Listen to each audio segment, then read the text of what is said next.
Olá, estudantes. Espero que estejam todos bem. Vamos começar uma aula de Sociologia, tá? Ah, Na aula passada, eu falei sobre Durkheim, né? A gente não está entrando numa ordem cronológica, porque, na verdade, a gente vai falar hoje de Marx, e Marx veio antes de Durkheim.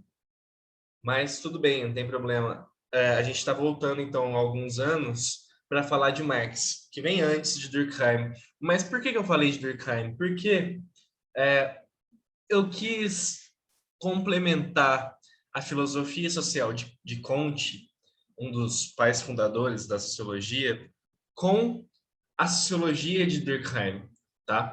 Porque existe essa influência direta de Comte em Durkheim. E aí eu falei sobre sociedade industrial do século XIX, XX, né? Começo do século XX, final do século XIX, alguns posicionamentos, visões sociológicas de Durkheim sobre essa sociedade industrial, né?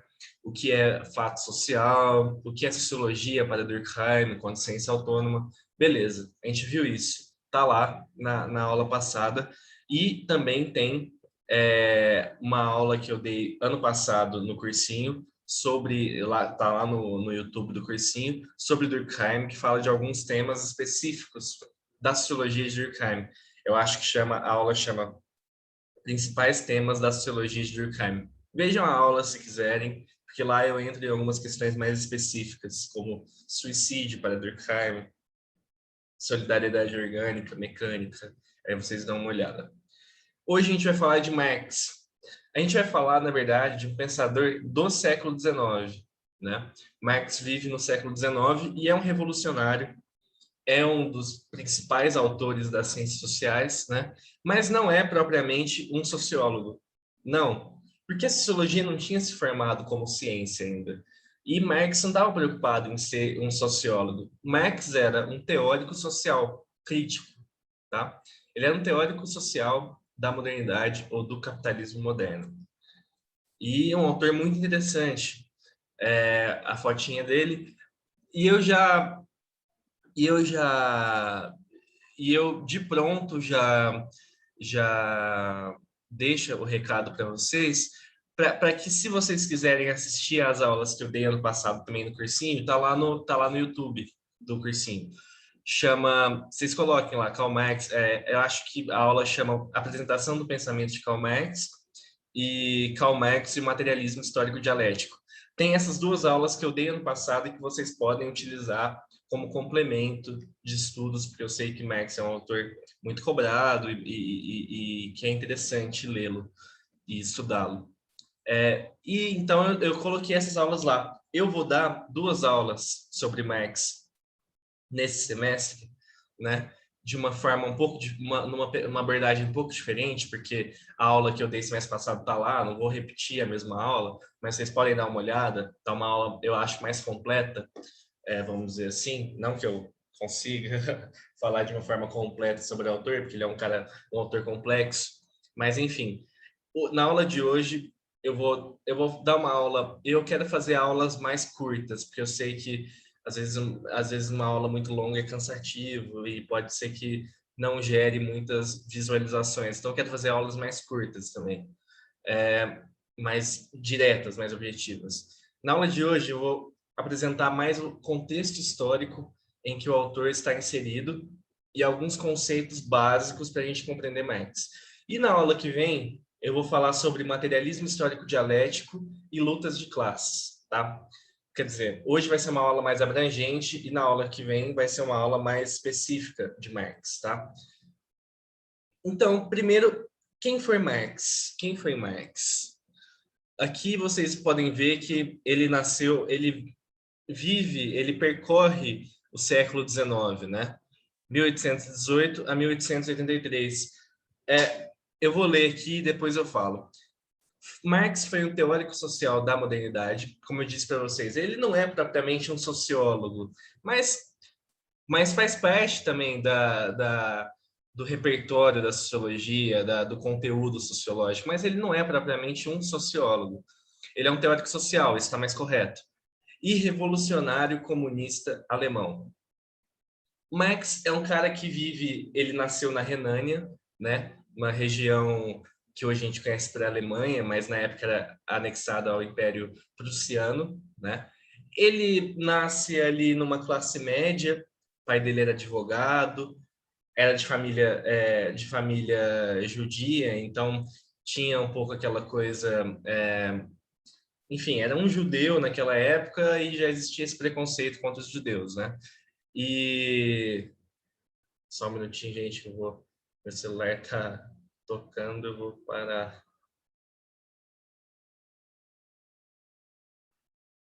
E, e na verdade, o Marx é um cara que desde sempre, desde muito cedo, ele tomou, ele tomou, ele tomou não, ele desde muito cedo ele se viu e se demonstrou, se colocou do lado dos oprimidos. Ele se colocou no lado dos oprimidos. Ele sempre foi um cara muito crítico a questão da luta de classes, das classes dominantes contra classes oprimidas. Ele sempre se colocou no lugar de lutar pelos mais desfavorecidos, tá? Então, é um revolucionário nesse sentido. E desde muito cedo ele lutou pela classe oprimida, né? É, quando ele tem uma formação em direito, mas depois ele pega um título de doutor em filosofia, que seria praticamente isso. E quando ele se forma, depois que ele se formou, na verdade, ele foi exilado, né? Porque ele era um cara muito crítico e tinha o jornal lá na Alemanha que ele participava, né? Desse jornal. Era um jornal mais de esquerda, mais crítico. E ele, desde muito cedo, desde jovem, ele já ele já escrevia nesses jornais de forma muito crítica, né? Por exemplo, em favor dos camponeses, né? E tal. E ele foi exilado, ele foi expulso, né? Da Alemanha, do Império Prussiano, depois foi para a Bélgica, foi para a França, morou na Inglaterra. Então, é um cara que sempre teve também essas dificuldades, né? Porque era alguém muito crítico, um revolucionário, um comunista, né? Numa época de ascensão da burguesia, numa época de ascensão do capitalismo, né? Então era alguém ali, era a ovelha negra daquela época, com certeza. É, então e teve muitas dificuldades financeiras também. Isso sempre foi uma marca do legado, né, vamos dizer assim, de Marx, né, enquanto ser humano mesmo.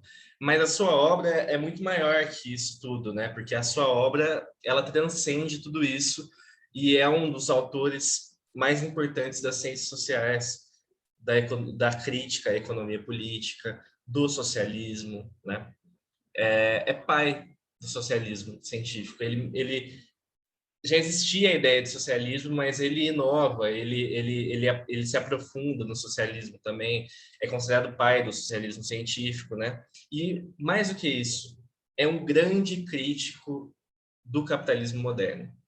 E junto a junto a Engels, foi um grande crítico da produção burguesa de sua época. Friedrich Engels foi um grande companheiro de Marx, né? Companheiro de vida e companheiro intelectual também. Escreveram Manifesto Comunista juntos, entre outros, Sagrada Família e tal, alguns livros. E eram amigos, né? E companheiros comunistas e intelectuais. E o Marx não é propriamente um sociólogo, nem um cientista político, nem ele pode ser considerado um filósofo, porque ele tinha título em filosofia. Ele não, enfim, ele não é um historiador necessariamente, não é um economista, mas suas abordagens teóricas, sua reflexão social contempla esses universos, essas áreas do conhecimento, tá? o universo da sociologia, da política, da filosofia, direito, história, economia, sempre com uma visão muito crítica da sociedade. Então, hoje eu vou falar um pouco sobre... hoje eu vou falar um pouco sobre o contexto histórico em que Marx viveu, e na aula que vem eu falo sobre luta de classes, materialismo histórico dialético, né? Que vocês vão ver, vai ser uma grande influência do pensamento hegeliano em Marx, né? De Hegel. Eu falei sobre Hegel para vocês em filosofia. Hegel é alguém que vai influenciar muito Marx, muito mesmo, né? Marx, quando jovem, era considerado um jovem hegeliano, então ele estava inserido naquela intelectualidade alemã, tá? Que vinha assim como fruto das obras de Hegel, jovens hegelianos, né? Hegel já tinha morrido, mas os jovens como Marx, Feuerbach, Bauer, próprio Engels também na Inglaterra, né? Engels não é alemão, é inglês, mas enfim, eram jovens que também estavam se aprofundando nas análises sobre a sociedade, né? E que vinham nessa esteira aí de Hegel, né? Hegel é alguém muito importante para Marx. E o Marx se inseriu nesse debate, né? Um debate crítico naquela época, né? De muitas vezes de oposição à ascensão da burguesia, né? Então, Marx vai também liderar depois o Partido Socialista na Europa, né? A Internacional Socialista, Internacional Comunista, e isso vocês podem ver no filme Jovem Marx, né? É um filme interessante, eu acho que deve achar fácil na internet, não sei, mas é um filme interessante de ser visto. Fala sobre o momento em que Marx escreve o Manifesto Comunista, em 1848, que é um momento também de várias revoltas operárias, né, da classe trabalhadora mesmo. Então, Marx está nesse contexto, né? Ele está vendo muitas revoltas dos trabalhadores, dos operários contra os donos de indústria, contra os patrões. E é alguém que vai também vai ser influente ali na ascensão dos movimentos da classe trabalhadora, dos movimentos socialistas, né? Eu quero que vocês pensem Marx como alguém que é produto da sua época. Ele é produto da sua época. O Marx não poderia ter vivido em outra época, porque ele é produto da sua época, tá? Que época é essa? A modernidade. O Marx está testemunhando ali grandes impactos das revoluções burguesas, principalmente da Revolução Industrial. Porque depois da Revolução Industrial, a gente fala de capitalismo industrial, a formação do capitalismo moderno, tá? E é nesse capitalismo moderno que novas formas que vão ser geradas, novas formas de extração de lucro, de acumulação de riqueza, tá? Onde vai acontecer essas novas formas de extração de lucro, de riqueza? Nas indústrias. As indústrias, capitalismo industrial, as indústrias eram a grande fonte de riqueza do século XIX. E foi até o século XX. Hoje já não é mais assim. Mas na época de Marx, as indústrias eram a grande fonte de riqueza, tá? Então, indústria, enquanto propriedade privada dos meios de produção, né, era uma grande fonte de riqueza. O que é propriedade privada dos meios de produção? São essas propriedades onde é possível extrair riqueza, né, a partir das forças produtivas, a partir da produção, a partir das técnicas, a partir do trabalho, né, das relações de produção. São essas propriedades, esses lugares, vamos dizer assim, onde surgem as novas riquezas, né? Onde surgem as riquezas. Na época de Marx, a propriedade privada mais importante era a indústria, né? Propriedade privada é uma propriedade particular, é de alguém, né? É de um dono de indústria, é de um patrão, é de um burguês. O que significa burguês? É alguém que detém os meios de produção, correto? Então, para ficar bem claro, meios de produção estão no campo aí da economia, tá? Das relações de produção, das forças produtivas, as técnicas, os equipamentos, as máquinas, né? Tô falando do capitalismo industrial, as máquinas, tudo isso está inserido aí nesse debate sobre propriedade privada dos meios de produção, né? E geram riquezas, né? A partir da forma que se opera essas indústrias, essas propriedades, mas também a partir das relações de produção, a partir do trabalho, obviamente, né? É importantíssimo, é fundamental o trabalho, né? E naquela época, a propriedade privada, quer dizer, os bens privados, né, que geram riqueza, a propriedade privada dos bens de produção, estavam sob domínio da burguesia. Era a burguesia a classe dominante. É nesse sentido. Por quê? Porque a classe dominante, a burguesia, se apropriou dos meios de produção, da posse privada dos meios de produção, tá? Se apropriou das formas de acumularem riqueza, tá? Então, pensem bem, quando no século XVIII,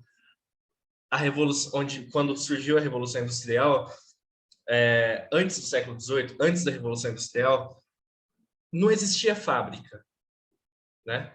A gente falava de um capitalismo comercial, de trocas, né? De mercantilismo, o começo ali na era também do colonialismo, né? Da relação metrópole e colônia e tal. Isso é uma forma de extrair riqueza, é uma forma de gerar lucro, né? Mas, com o advento das tecnologias, com o advento do capitalismo industrial, essa nova forma de extração de riqueza, de lucro, a partir da indústria, a partir do trabalho fabril, do trabalho nas indústrias e tal, é uma forma muito mais eficiente de acumulação de riqueza, né? Uma forma muito mais eficiente de acumulação de riqueza nas indústrias, tá? Uma forma que a classe dominante, a burguesia, que são os donos de indústria, vão conseguir prosperar de uma forma muito mais acelerada, eficiente, tá? Então, nesse sentido, a classe dominante, a burguesia, ela, ela, ela chega ao poder econômico, tá? E passa a dominar também a produção política, cultural da sua época. Isso em Marx é muito importante, né? Porque em Marx, para Marx, a classe dominante, a classe dominante economicamente, ela é a classe que domina politicamente. Ela é a classe que domina culturalmente, tá? Para Marx, as ideias dominantes de uma época, a política dominante de uma época é a política monopolizada pela classe dominante, tá? Então, quer dizer, se a burguesia detém agora os meios de produção, detém a acumulação de riqueza, detém o capital, se a burguesia detém tudo isso, ela também detém a força política, a produção cultural, tá? E aqui vão surgir, portanto, novas formas de lutas de classes, novos conflitos sociais, novas desigualdades. Tudo isso é importantíssimo para Marx.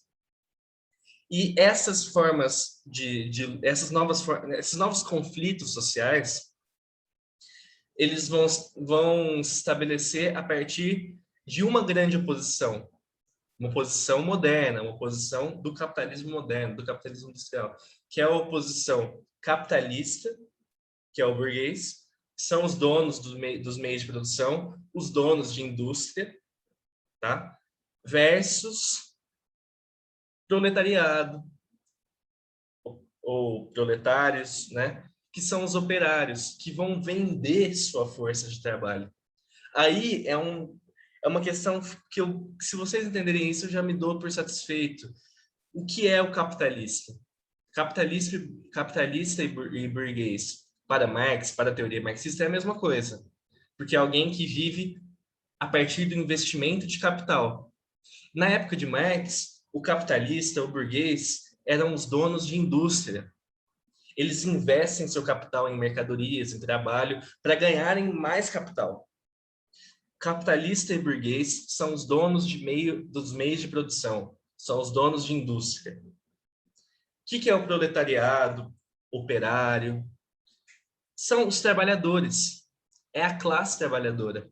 São aqueles que não têm os meios de produção, né? 99,9% da população, quer dizer, não são donos das indústrias, né? Trabalham nas indústrias e vendem sua força de trabalho em troca de um salário. Isso é ser proletário, tá? Então, qual que é a grande oposição? Empregador, dono de indústria, capitalista, burguês, versus operário, trabalhador, tá? Alguém que vai vender sua força de trabalho, porque o proletário ele não é dono dos meios de produção. Então, essa dicotomia, esse conflito, esse antagonismo é essencial para Marx, porque anotem bem isso, gente, anotem bem isso. Marx analisa a sociedade via lutas de classe. Marx está querendo compreender a sociedade a partir dos conflitos de classe, a partir das lutas de classe, a partir desses antagonismos de classe. Então, Marx é um autor que vai colocar lutas de classe no ponto alto da sua reflexão sociológica. Tá? O que isso quer dizer? Quer dizer que ele está preocupado em analisar a sociedade a partir do movimento, da dinâmica das lutas de classe. Quais eram, como que se formava essa luta de classe na época do Marx? Na época do capitalismo industrial se desenvolvendo? Capitalista, burguês versus proletariado, operário. Tá? Então, em síntese, eu queria falar primeiro o que significa isso? Modernidade em síntese. É modernidade em resumo, né? E é claro que aqui eu estou preocupado em mostrar para vocês um sentido específico da ideia de modernidade, mas também como Marx e também Engels, né, companheiro de Marx, pensavam essa modernidade. Modernidade, a partir de uma série de revoluções burguesas, né? A gente pode lembrar também da Revolução Francesa, que forma uma nova ideia de Estado burguês, né? Uma nova ideia de ideologia burguesa mesmo. Enfim, uma série de revoluções burguesas impactantes, né? Que rompem com o passado, que rompem com o tradicional, com o antigo, tá? Modernidade, então, significa um avanço acelerado, dinâmico, tá? Tudo torna-se mutável e relativo. Antigamente, as pessoas, na Idade Média, vamos colocar assim, na Antiguidade Clássica, a religião, por exemplo, tinha uma força muito grande. A religião, a tradição, os costumes, os valores. Não que na época da modernidade, das revoluções burguesas, esse valor religioso vai deixar de existir. Não vai deixar de existir. Mas agora, quem transforma a sociedade, quem age na sociedade, quem determina a sociedade é o homem. São as revoluções sociais, são as revoluções no pensamento, são as revoluções tecnológicas, né? Tudo isso impacta a forma como a gente considera, como a gente compreende o mundo, né? Então, a modernidade, ela só existe a partir desses processos de modernização. E aí eu coloco modernização aqui, sociedade urbana industrial, né? Marx está testemunhando isso também. Marx vê que nos lugares de prosperidade do capital, né, não nas periferias do capital, mas na Inglaterra, na época dele, que era a grande civilização industrial inglesa, ele está testemunhando também um avanço da sociedade urbana industrial, né? Quer dizer, uma sociedade cada vez mais urbanizada, com tecnologias sempre se dinamizando, sempre, sempre mais cristalizadas na vida social, as tecnologias na cidade, né? A vida cada vez mais dinâmica, né? E com a industrialização, o poder do capital tomando conta, né? O capital é necessário para que haja investimento nessas coisas, tá? Então, o capital torna-se o elemento mais dinâmico e mais importante da sociedade capitalista. Tanto que é o nome da principal obra de Marx, né? O Capital, que tem vários volumes. Por quê? E por que eu digo, então, que a classe burguesa é a classe capitalista? Porque também são os que detêm as condições de investimento de capital, tá? Não existe capitalismo sem capital para ser investido. É nesse sentido.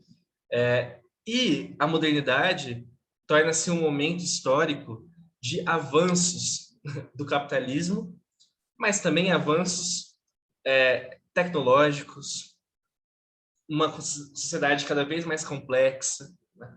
Uma sociedade cada vez mais urbanizada, grandes conglomerados urbanos, né?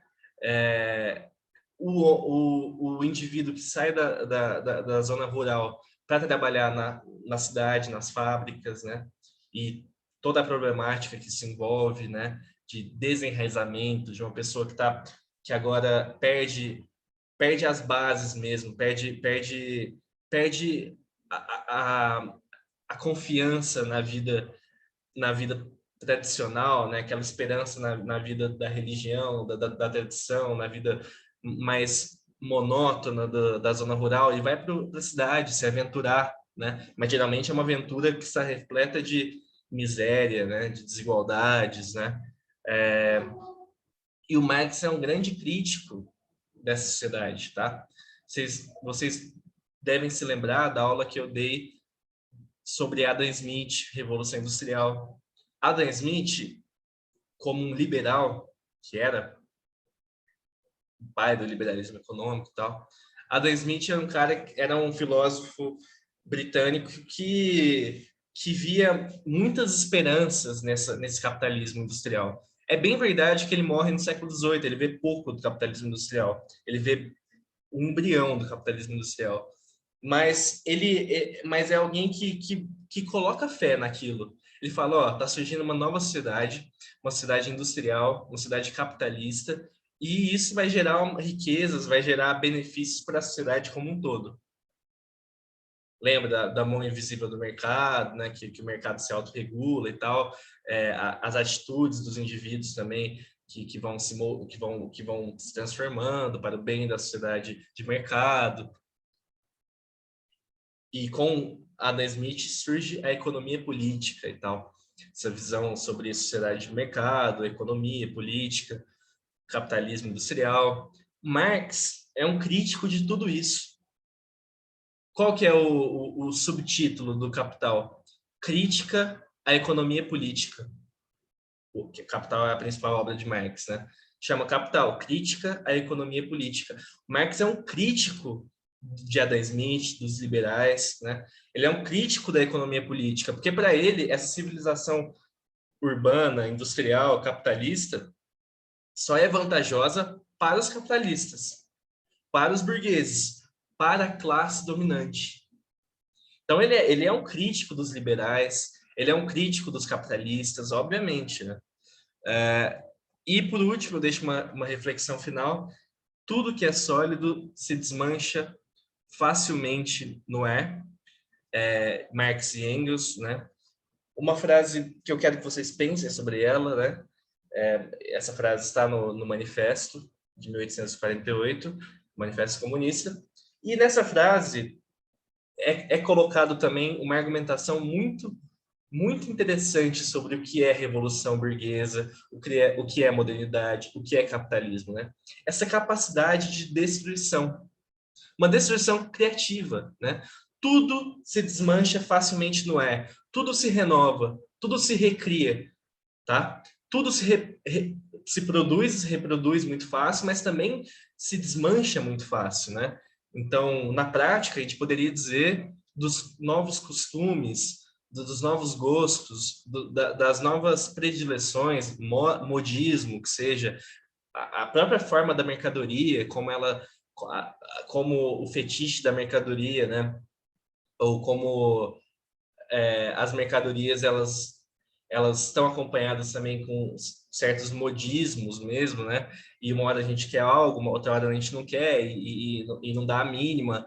Ou também como é muito rápido a construção de riqueza na sociedade capitalista, mas quando vem uma crise, toda essa riqueza pode se desmantelar, né?